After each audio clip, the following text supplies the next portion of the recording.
Hi folks, welcome to another episode of these camera demonstrations and products that I am doing just to give you a few tips in terms of how to use some camera equipment.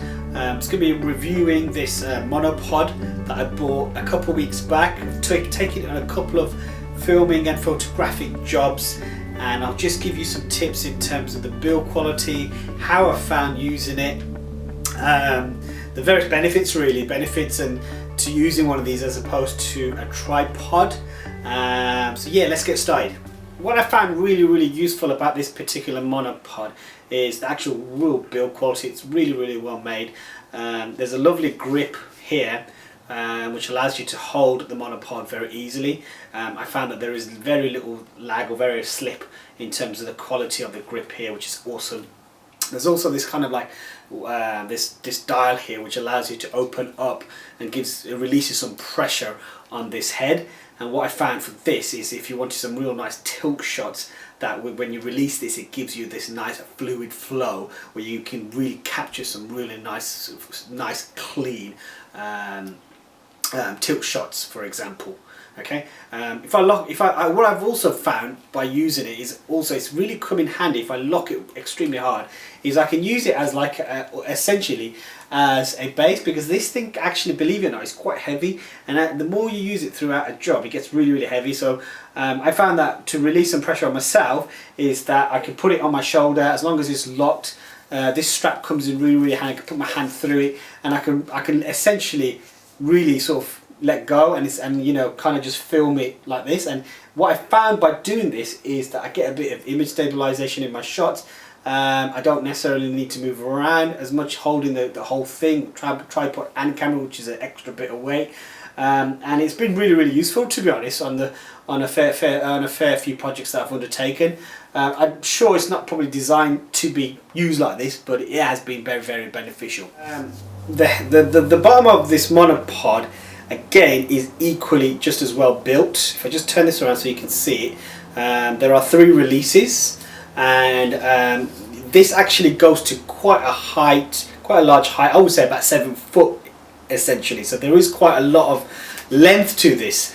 I've been using a 7D on this and I found it very robust, very sturdy.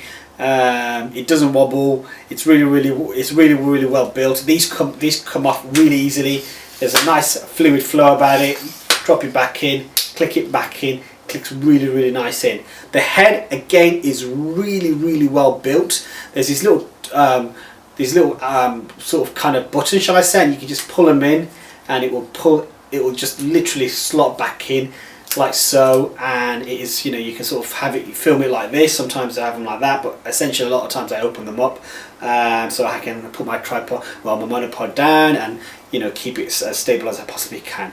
Very well built, shall I say, very well built compared to any other probably monopod that you see on the market. So if I open these up again, on this this head, shall I say, it's got this little button. So if I open that up, what you've got is there's like a pivot, and it allows you to move around, so your monopod can move around. So again, you can get some real nice fluid shots.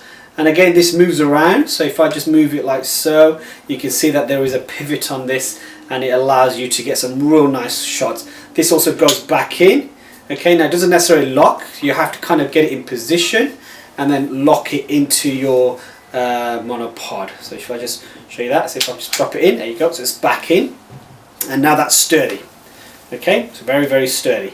Now these are your, if you want to extend your monopod, just open them up and you can extend it to roughly, I think it goes up to about 7 foot.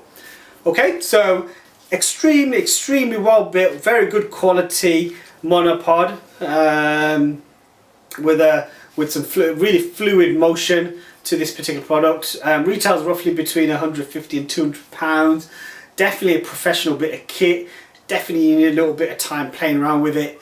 But get yourself one. They are really good, and also you don't need to carry a tripod. It's got this this grip here. You can use it for various things. You be creative with it. You get some nice tilt shots. You get some nice fluid shots. You get some nice panning shots.